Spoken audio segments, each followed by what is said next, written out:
nagkakabiglaan. So, ito, yung calculus kasi ngayon, ginagamit na siya sa business. Not the normal process, pero kayang-kaya siyang i-compute. Mas mabilis lang siya. Um, so, for this one, gagamit tayo ng mga function natin. So, for CX, since this is business and economics, ang gagamitin natin, so this is for the cost of producing X.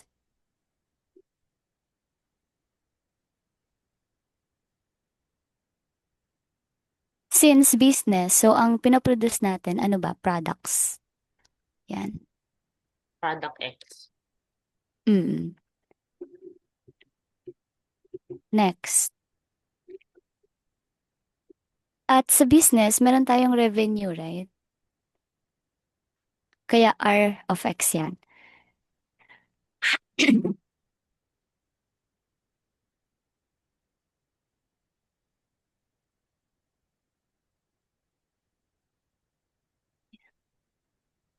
Pag sinabi nating revenue, yan yung amount ng money natin na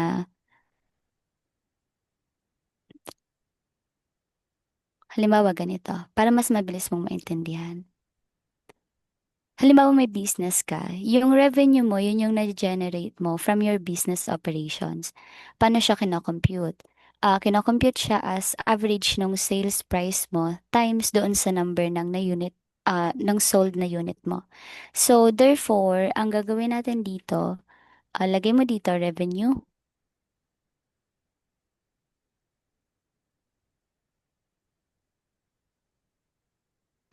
generated by selling X units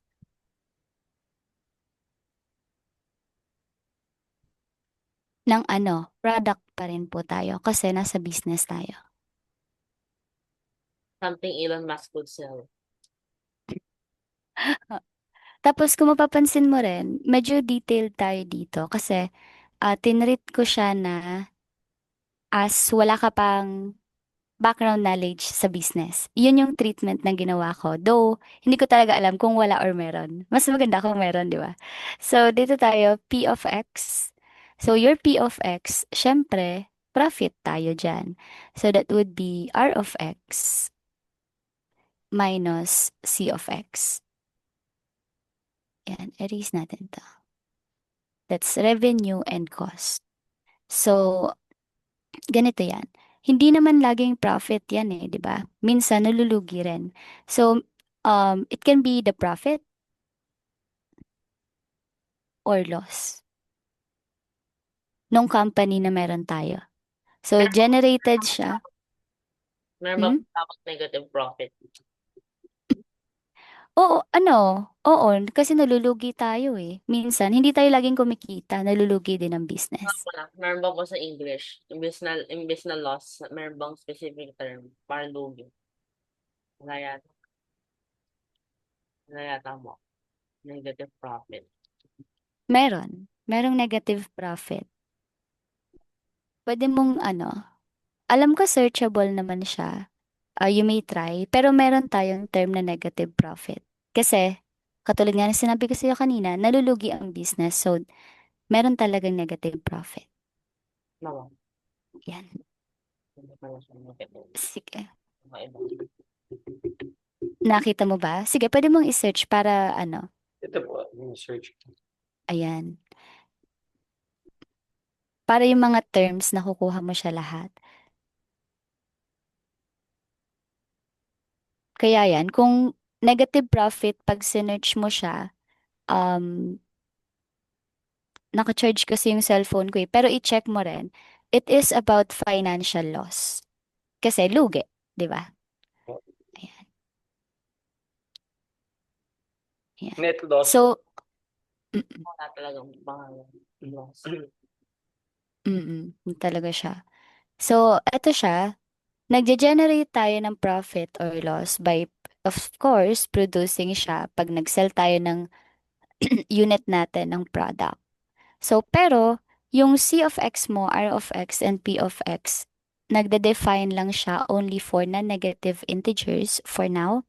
So, that is for halimbawa, ang X mo ay 0, 1, 2, 3, so on and so forth. Bakit po ganon? Kasi po, halimbawa, tinitreat kasi natin siya dito sa topic na to na it doesn't make sense kasi kung halimbawa, ang cost ng, parang halimbawa, cost of producing -1 cars. So, ang revenue niya na ma-generate mo by selling 3.62 refrigerator. Wala na ba 3.62, right? So, whole numbers lang muna tayo. Na negative whole numbers. Yan. Pero, gusto kong i-note mo dito na yung function natin, pwede siya mag-give rise dun sa discrete points natin. Halimbawa, bigyan kita ng halimbawa. Mhm. Wait lang ha.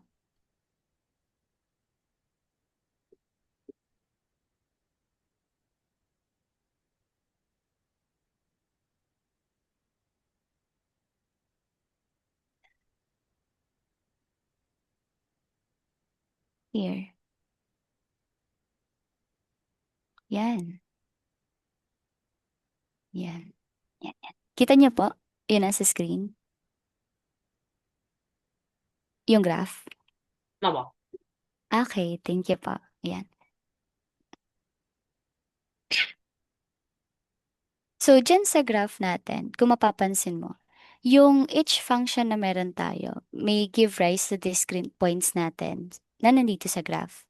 Yung, ayan po, sa graph na nakikita mo ngayon. Pero, yung mga, since nirelate natin siya sa, teka lang, taas natin, economics, no? So, business and economics siya pumasok. Usually kasi, yung mga economists natin, nagdodraw siya ng smooth curve doon sa mga points natin and ina-assume natin na yung C of X natin, nagde-define siya para sa lahat ng positive value ng X. Kasi nga, binanggit ko kanina doon sa unahan, we are assuming na lahat, almost, lahat ng case ng X natin na negative integer. So, dyan papasok si cost function. Si C of X mo, yun yung cost function mo. Yan.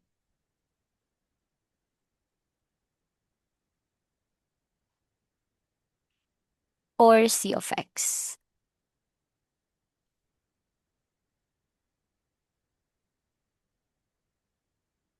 Papakita natin ang cost function.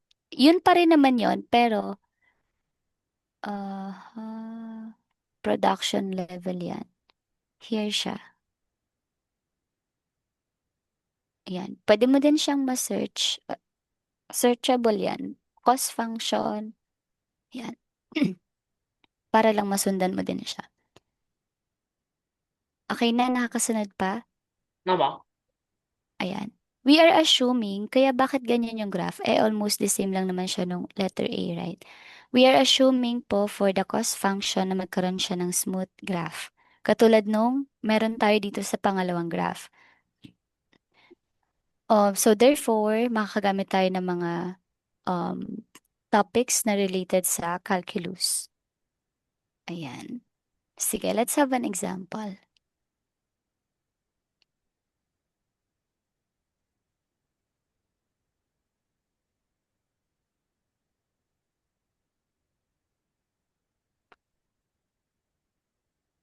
I don't know if familiar ka sa word na marginal cost.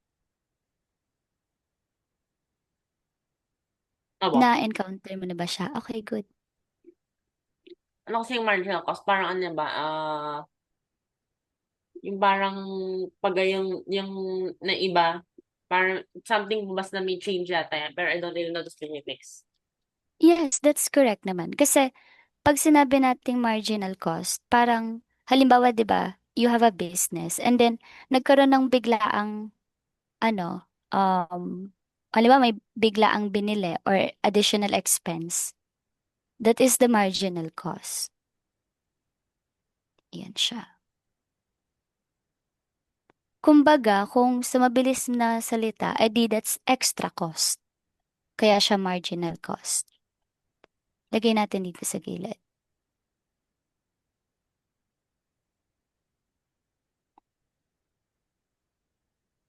So, for marginal cost analysis, ang gagawin natin, halimbawa ganito. Gamit tayo ng ibang color. Let's say, for example, we have here c of x, that's your cost function. And then we have here the given, that's the quantity of 10 raised to negative 6 x cube.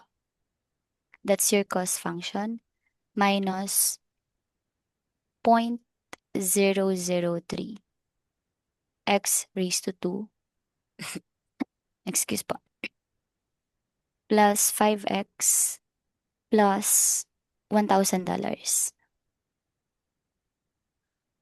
Usod natin yung picture.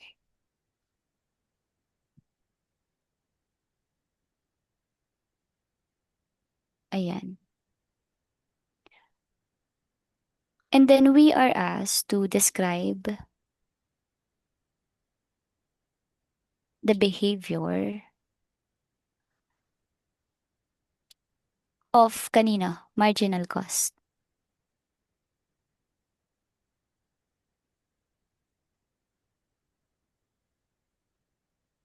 Dito muna tayo mag-focus.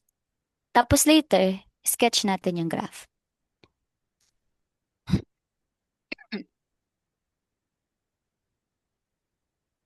Yan. Tapos later, ikaw naman, for marginal cost analysis. 'Di ba meron tayong mhm, wait lang ha, baba natin siya. Nakakasunod ka po. Aba, Okay, okay. That's good. describe the behavior. Mm-mm. So, solution tayo.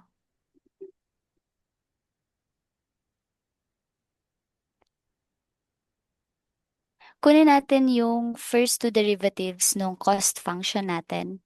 So, for the first derivative, syempre, apply natin yung normal na process natin. So, yung 1,000, wala na yon. Then, of course, hindi, sulat ko na lang para mas mabilis. This is the given.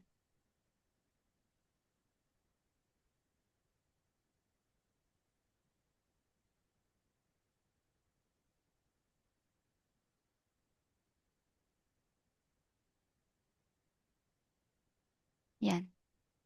So, therefore, wala na to. Yung 1,000 kasi that is a constant. So, ito minus 1. So, that's plus 5 lang. So, naging 1 minus 1 yan. And then, this one, that's 2 times 0.003 and then 2 minus 1. So, magiging 0.006 na lang siya, pero may x pa rin. And then, sorry po. So, minus 1 tayo dyan, no? So, minus 1 ka dito, and then si 3 ilipat mo dito. So, that would be 3 times 10 raised to negative 6x raised to 2. So, this is your first derivative. And then, your second derivative will be this. Di syempre, yan na yung given natin. C5 naman mawawala. Kasi, di ba, that is a constant itself. So, tanggal ka na dyan. So, eto naman, this is minus 1 and then 2 times 3. So, that would be 6 times 10 raised to negative 6. And then, minus 0.006. Bakit? Kasi this is 1 minus 1. So, this is your second derivative. Ano nangyayari? Ibababa ko lang ha. Ayan. Can you still follow po? Yes. Okay, good. Mukhang mabilis tayo matatapos. So, isama na natin yung sketch the graph para tuloy-tuloy. Sketch muna natin yung marginal cost ng first derivative natin, which is itong nasa taas. So, that's the first derivative of your marginal cost. And then, from the behavior of your first derivative, ang gagawin natin, magagraph natin yung original function mo, which is si cost function, c of x. So, therefore, baba tayo.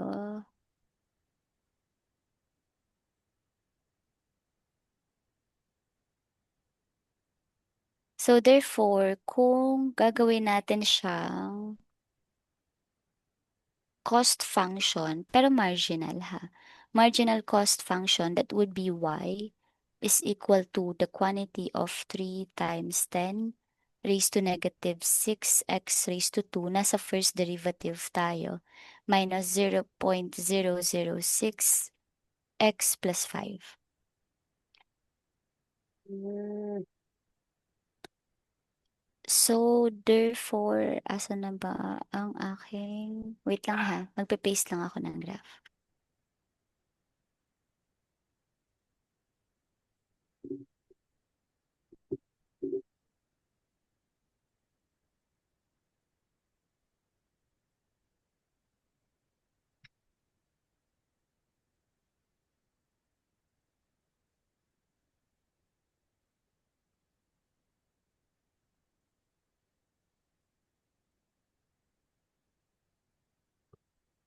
So, more likely, ganyan lang din yung gagawin later. Pero mas mahirap ng konti.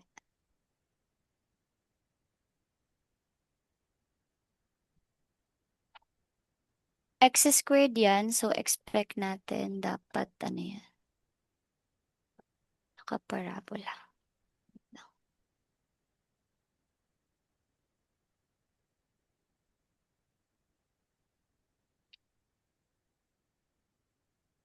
Cartesian plane. Wait lang ha, Cartesian plane.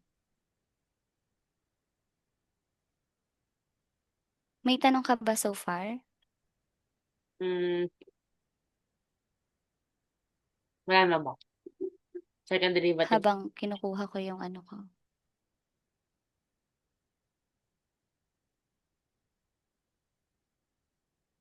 Cartesian plane. Ay,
ito na lang muna, yung Cartesian plane. Wala siyang pangmalakihan.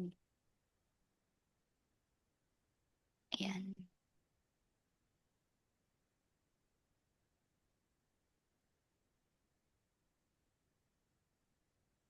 Try natin, no? Calculator ko lang ha. Wait lang.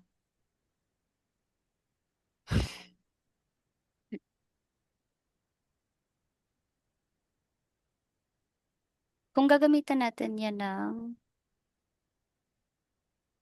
Desmos, mabilis naman yan. Kaso, ayusin natin.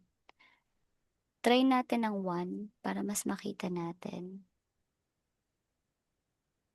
1 na x. So, that would be 3 times 10 raised to negative 6. 1 lang to para mas mabilis. Yun. Okay na to. So, that would be 10 raised to 6 times 3.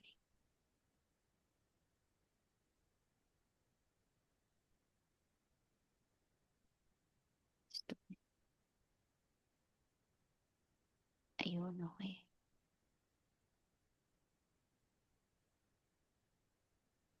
S-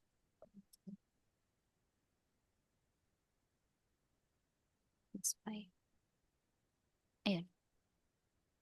So this is around 4.99. Kasi 4 na yung kasunod. So, round off lang natin.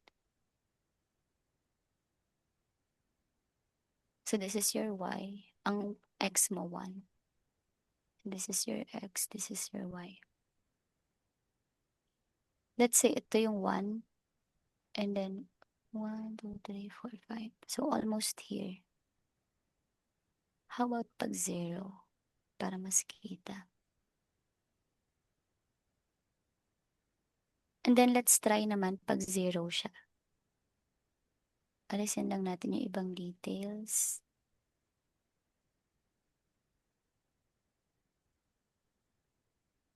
So this is 0 raised to 2. Ito 0. Yan, mas mabilis na yan. Cancel na yan. Cancel na yan. Okay, that's good. So kung 0 naman siya,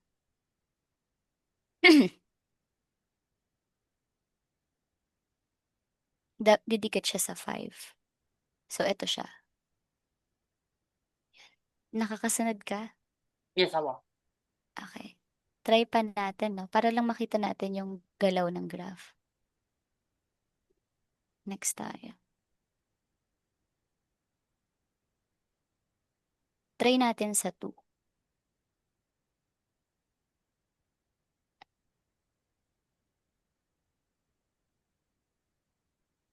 Ito times 2 lang yan.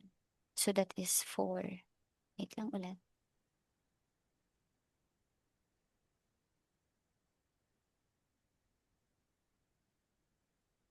Times 3. Ano, multiply ko ba by 3 yung isa? Wait lang ha. Parang hindi ko na multiply by 3 yung isa. Times 3. Oo nga, no? Tama. Mali nga yan. 0.006 plus 5. Ay, hindi. Tama pala yun. Hindi, okay na. Okay na yung number 1. Next tayo, dito sa 2. Akala ko hindi ko siya na-multiply. Times 3. Times 4.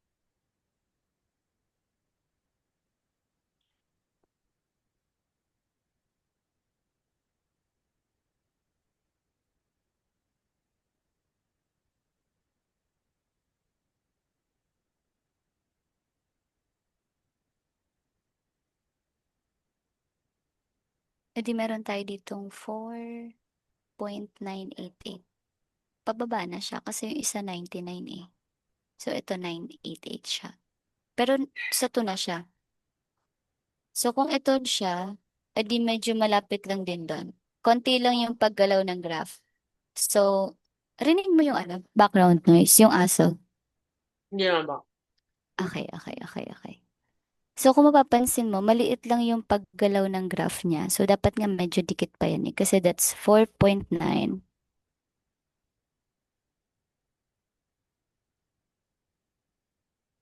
That's 4.99 and then isang 4.98. So almost dikit lang yan sila. Try natin sa 3. Parang gradual kasi yung pagbaba niya. Ayan. Tapos pwede na natin siyang palakihin pa. Para mahatak na natin siya 5 na agad. Tapos 10.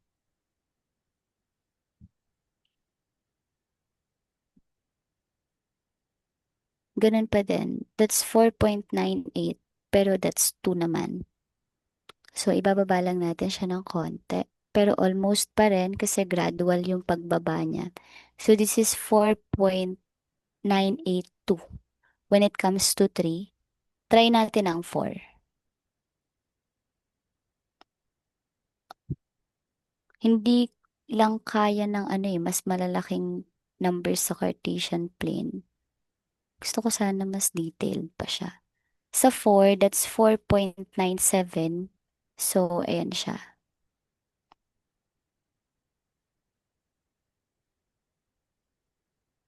Ayan. Pero almost reaching 4 na. Teka, itaas ko pa ha. Kasi hindi pwedeng pumunta na siya agad sa 4.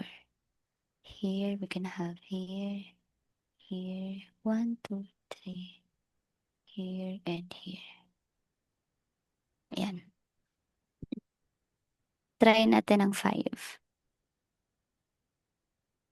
Pag hindi pa nakita yung shape, ipapakita ko po sa inyo pag nakadesmos naman siya. Kasi ang liit ng ano niya eh, ng pagbaba. Kahit nga itanan natin eh. Yan. Pwede mo din siyang itry on your end. See, kahit maka 10 siya, 4.9 pa rin siya eh. Pero 4.94. Teka ba? Mm-mm. Kaya, ayan, 4.94 siya. Tama yung graph natin ha, pero syempre, hindi pa natin makita yung paggalaw niya. Pero, here siya. Ah, 4.90 ba? 4. Oo.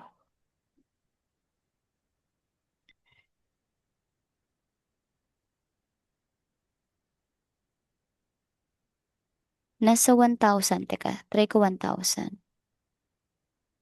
Mhm. 1,000 na X. Wait lang ha. Where is it?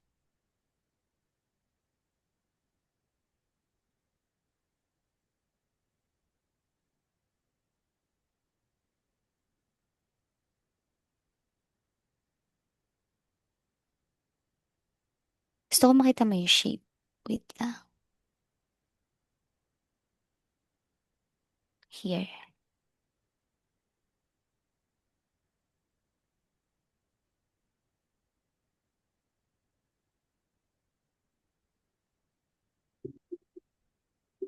Here siya.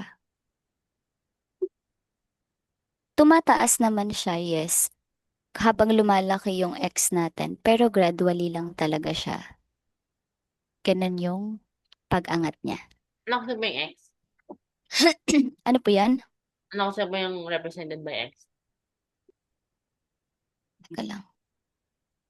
Number yata. Yung X, ano po yan? Number ba po ng soul? Hindi, nasa ano tayo eh, marginal cost tayo. Ibig sabihin, yun yung parang dagdag na cost sa kanila. Ah, Kasi that's your marginal cost function. Pag na-solve naman yung gusto mong makuha, dapat nasa ano tayo? so, grabe pala po. So, kung 0 to 50, kahit na same na, ano, Mm, they're as far as each other. Ito, halos two times pa yung jump from 200 to 250. Pero ito halos wala naman jump. mm. No change 0 to 50, pero almost double 200 to 250. Yes. Ganyan siya tumatakbo yung, pero first derivative na to ha, ng marginal cost function mo.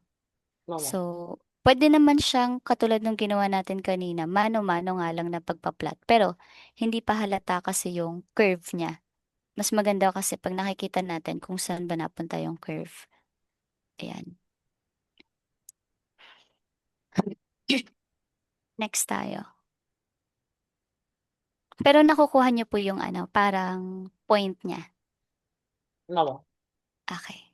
Good. Doon tayo sa ano. Um,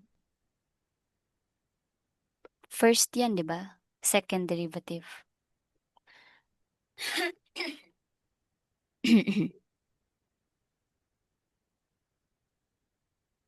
Doon sa second derivative natin, kinuha natin siya as ito, di ba?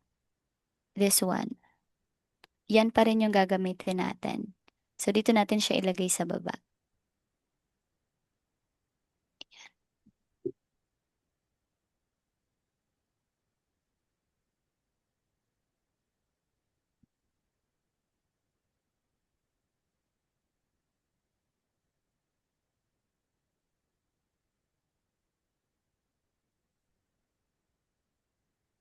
Second derivative.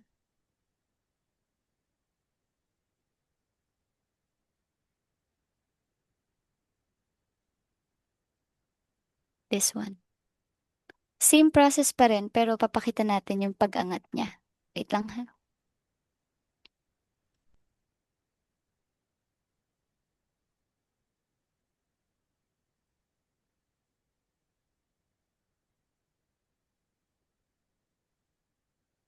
Yan yung kinampyut natin na second derivative kanina.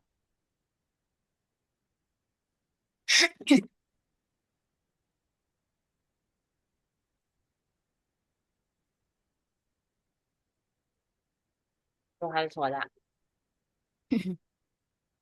Teka lang.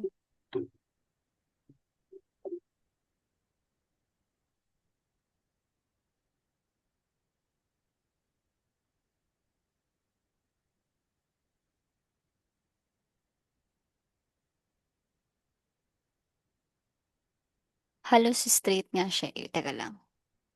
Horizontal tangent tayo.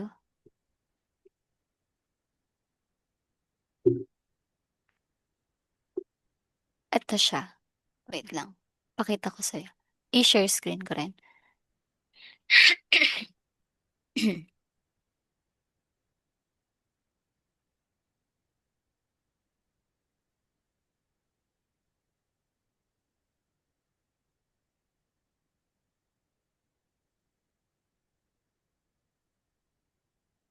Mhm. Yan, kita mo na? Yan. Yan. Yan tayo. Yung red, yun yung first derivative. Yung second, yan yung second derivative, yung color blue. Okay, well, it makes sense. So, Mm. rapid. Liitan natin. Yan siya. Ganyan yung itsura niya. Mawa.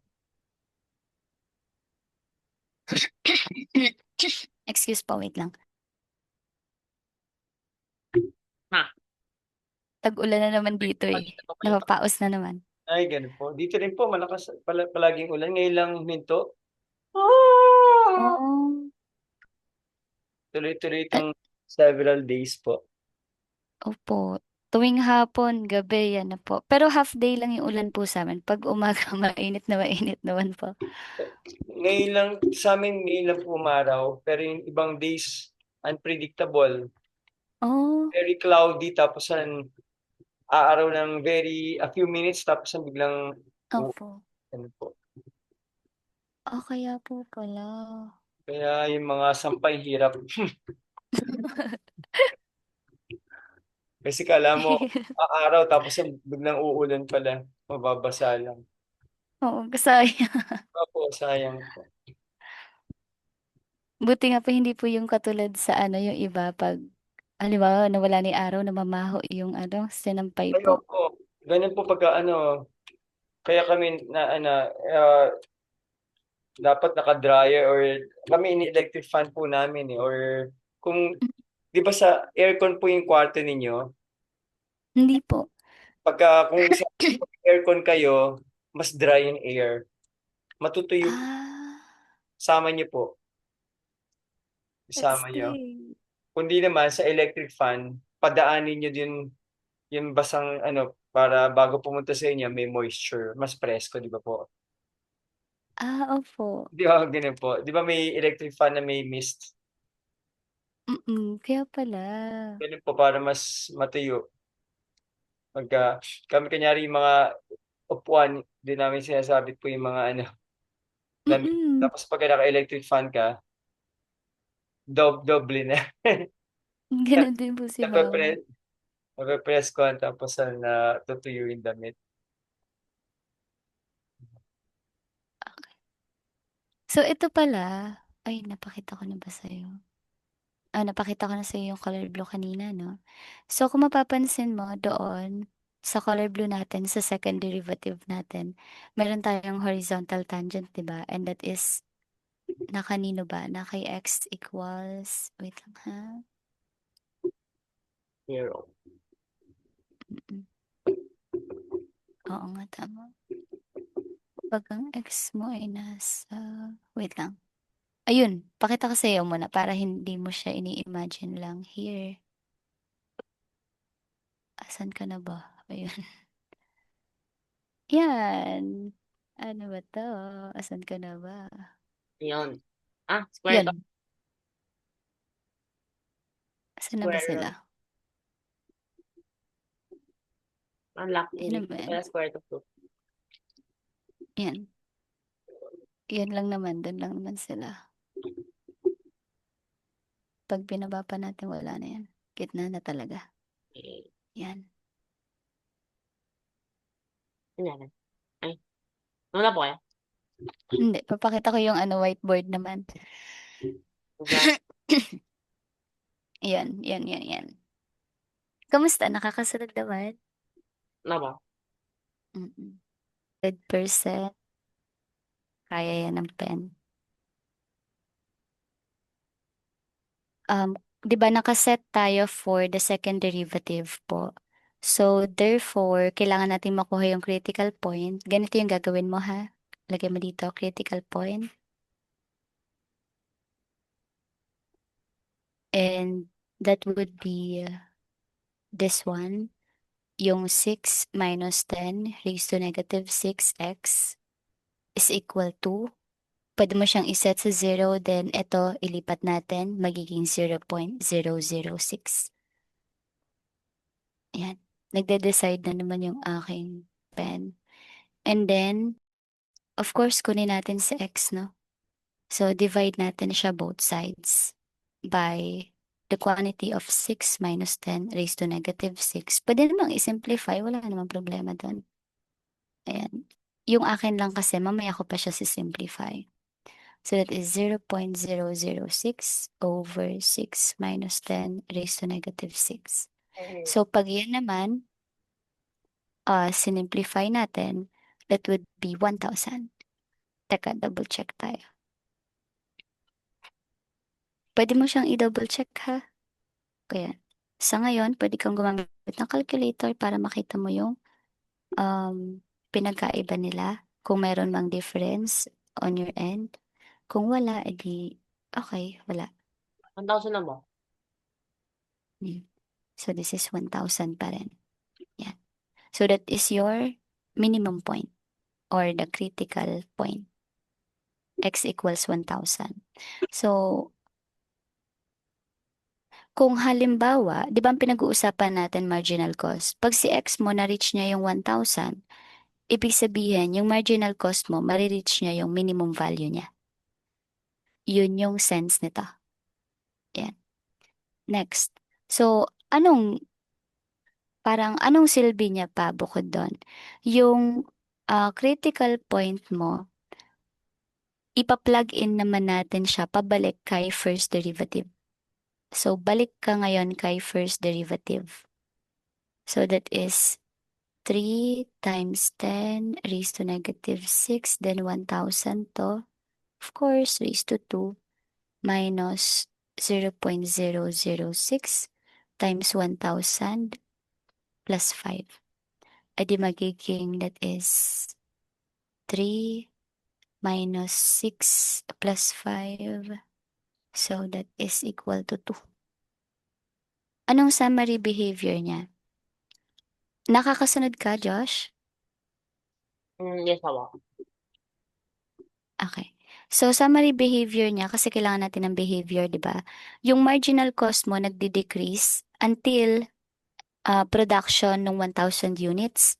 Production ang ginagamit nating term, ha, Josh? Kasi nasa business tayo. Okay? Ulit, ang marginal cost natin decreases until production level 1,000 units and reaches minimum of at x equals 1,000. Paano ko po nalaman na 2? Sinolve po natin pabalik, papunta po kay first derivative, and then increases beyond that. Yun yung nangyayari sa kanya. That is your summary of behavior. Question muna. This is for letter A only muna. Para makita mo yung paggamit ng x and pag-plug in ulit kay first derivative. Question or clarification? Wala na ba? Sige, kita ulit tayo bukas, Josh. Pasensya na, medyo ano lang yung schedule ko ngayon. 5 to 6 tayo bukas. Bawi ako sa'yo tomorrow, okay? Ganito pa rin, pero hirapan ko na ng konti. Tapos, expect mo na ikaw ang magsasolve sa susunod, ha? Marginal cost muna. Then, punta tayo ng revenue and profit. Okay. Goodbye for now and see you again tomorrow. Okay po. Bawi ako sa'yo tomorrow. Sige po.